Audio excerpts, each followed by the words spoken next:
Hello, sledheads. I was asked by a viewer to do a video on what spare parts I keep on hand. So here we go.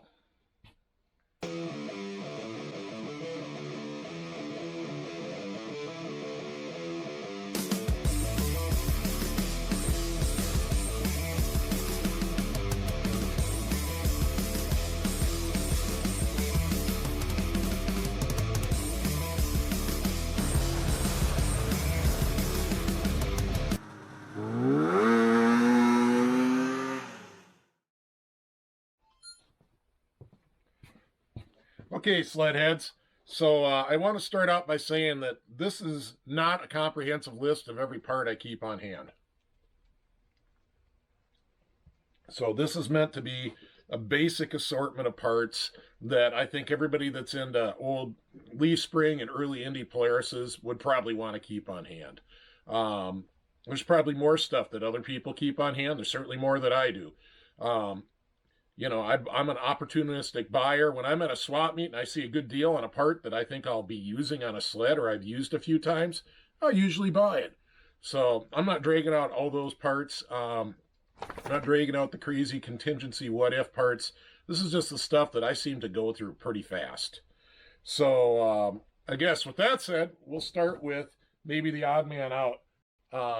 This is a coil for an old leaf spring TX or TXL.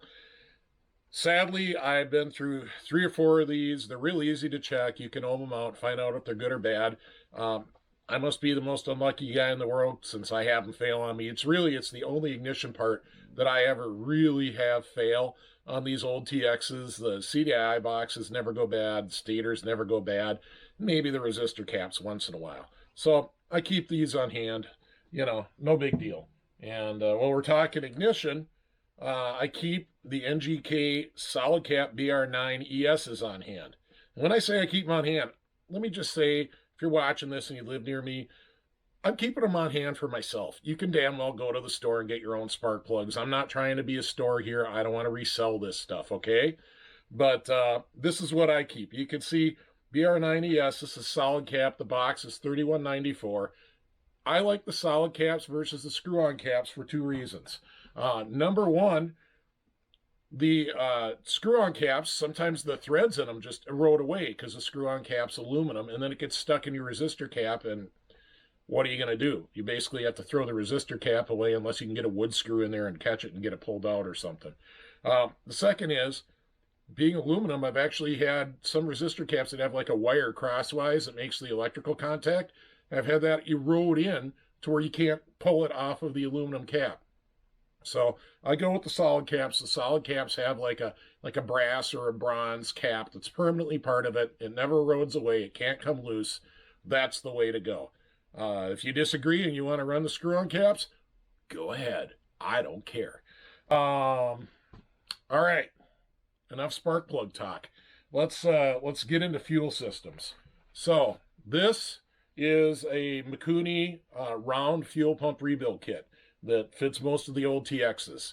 I always keep one on hand. I like the genuine Mikuni. I'm sure Winderosa and everything else works fine too, but you'll see I kind of like the genuine stuff. And talking about old TXs, this is an SPI throttle lever, and I've had a few of them break on me now, so I carry a spare on my old TXs. I think that's just a really, really good idea. Over here, let me get this backlight on. This is the U-packing in a Polaris brake master cylinder up through the whole Indy era, all the aluminum master cylinders. And the part number is 5410164. That's a Polaris part. Can you get them anywhere else? I don't know. I haven't looked. I just go to my dealer. I get it. They work great forever. And O-rings, the matching, there's an O-ring on there too. I don't even know if this is the right O-ring. I just pulled out a bag of O-rings. So let's see. All right, all that stuff is good. I'll put that over with the fuel line. This is a Polaris chain case seal. You can get them from Polaris or Dennis Kirk or wherever. Every once in a while, I pull one out and it's torn. Or somebody's gone to town with the silicone and I just don't feel like cleaning the silicone off to get it to seal right again. I just throw it away. and I put a new one on. I don't know. They're pretty cheap. Let's see. Recoil guides. These things. The plastic ones now all seem to be bad. If you watched my quick, easy recoil rope change that I did on Christmas Eve, you'll see that Dennis's rope was totally embedded with the plastic. And the other thing is they carve a groove in there and get bound up. So these aluminum ones, I'm getting them off of eBay. They're pretty cheap, $8 or $10 a piece. They come in different colors. I'm just going to these. As my plastic ones wear out, I'm replacing them with aluminum. So now I have a bunch of them because my plastic ones keep wearing out. Crank seals. Look at this bag of crank seals. Yeah, I keep extras of everything. So this is a mag side of an old Polaris TX Free Air. It's huge, right? I keep it on hand. Some of these are for JLOs. Some of these are Windoroses that are the common ones for, like, we just used on the XLTs, and TXLs take those. You can see I keep a lot of crank seals on hand. I'm a crank seal changer. You probably picked that up if you've been watching my videos. Crank seals don't last forever. So, if you don't know how long the crank seal's been in there and it's an older sled, my advice is always to change it. And you never know what nasty surprises you're going to find when you change your crank seal. For example, we just found a totally bad PTO bearing on Dennis's XLT. Certainly glad we decided to change the crank seal there rather than having the motor lock up 10 miles down the trail. All right, fuel stuff. I talked about the fuel pump. This is 1/8 fuel line that I'm almost out. I just ordered another 25-foot roll, but this is what we use for oil lines. Same fuel line as Weed Whacker or whatever, but it works great for your oil lines, like your oil injected sled. This is just some polyurethane line. I don't care if you like clear or yellow or blue or whatever. Just find a brand of line that works for you, that has a nice tight fit on all the fittings, and go with it. If you want to go clear, or translucent, whatever you want to call it, that's the way to go. Clamps. I used to just do the thing with the zip ties, tiny zip ties. But the problem with that is if you have a problem on the trail, so you get some dirt in your needle and you're flooding and you got to take your carb apart, now you got to cut your zip tie to get it off. So now I'm going to these clamps. I'm buying them on Amazon. U-Cell or XL, something like that is the brand. 9mm is the size that fits this clear polyurethane line. Fuel shutoffs. I'm pretty picky on these. I try to only go with the metal ones, with the steel. I've used the plastic in the past, and I've had them fail both ways. Won't turn off and won't turn on. I stay away from them now. Black rubber line. Personally, I'm using the black rubber line as my impulse line, but there's no reason you can't use this for everything on your sled. Sleds probably came with it OEM back in the day, for all I know. Works great. Definitely use the black rubber on the impulse line because it holds its shape better when it's hot under your hood. This stuff, it's fine under pressure. It's obviously not going to deform because fuel pumps on sleds don't make hardly any pressure. But once you start introducing a vacuum, it's conceivable this could, start to swell and expand and collapse and take up some of your impulse. I don't know. Maybe I'm being paranoid there, but I've always been taught that you use this stuff. All right, coming around to the front, to the home stretch. 6205 2RS bearing. Polaris chain cases, most wheels in most suspensions. There are some wheels that take other sizes, even on Polaris. There's some that take like a 5/8 shaft, for example. But when you buy it, make sure you get the 6205 2RS, not the 6205 2Z or ZZ. The Z means that it's not sealed, it's just shielded. The RS means radial sealed. Also, if you get an LLU or an LU, that is also bearing nomenclature for a different type of seal that's actually probably better than the radial seals. It's a lip seal, and they work really good too. They're just harder to find. The 6205 2RS is super common. Don't buy the dollar bearings, but I personally buy about the $3 bearings. That's what I buy. All right.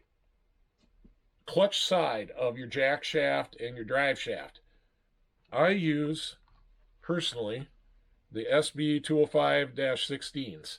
I know a lot of people use the farm implement store with the eccentric collar. I found that the inner diameter of these is tighter, so it fits the shaft and holds the shaft more, makes the shaft run more concentric instead of more off center, more eccentric. So that's my personal choice. I like these. I buy them where they have a grease hole. I don't know if you can see the grease hole in the groove there. I add extra grease to them. These are actually sealed. You can maybe see that's not a shadow. That's an O-ring on the inside there. So this is an actual sealed bearing that I use. Chain case stuff. This is a patch bolt. It's got a piece of blue nylon patch on it. I get these from Polaris because I don't know where else to buy patch bolts. Maybe McMaster has them. I should probably look. It'd be cheaper. But this one's just a 3/4 inch long. Just make sure you get the right one, the right length for your gears on your chain case. This is a 751 7979. It's 3/4 of an inch long. I prefer the patch bolt. I feel like it works better and it's more secure than Loctite when I put my chain case gears on. I learned early on, I put a chain case together without a patch bolt and without any Loctite, and the gear came loose and all heck broke loose, and I had to rebuild that chain case, take it all the way out of the sled and clean it out to get the metal shavings out. So I like those. And then exhaust springs, well, we're all working on used stuff. Sometimes you buy a sled that doesn't have an exhaust spring, or is missing exhaust springs. I just keep some on hand. Not much more to say there. I keep a couple different lengths.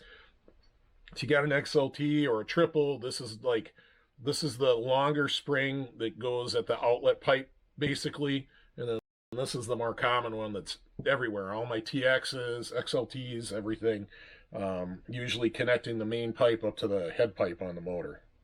So, been talking real fast here. I'm getting thirsty. All right, so there's my basic overview of some super common parts that I keep around.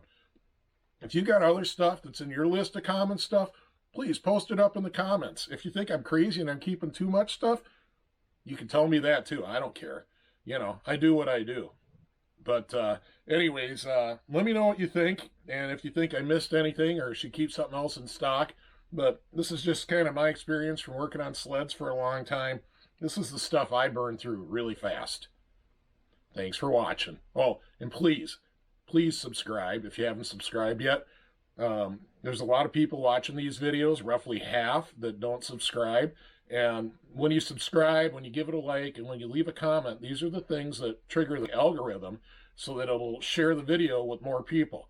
And I could use some help getting these videos out. The channel's growing, but it's not growing real fast.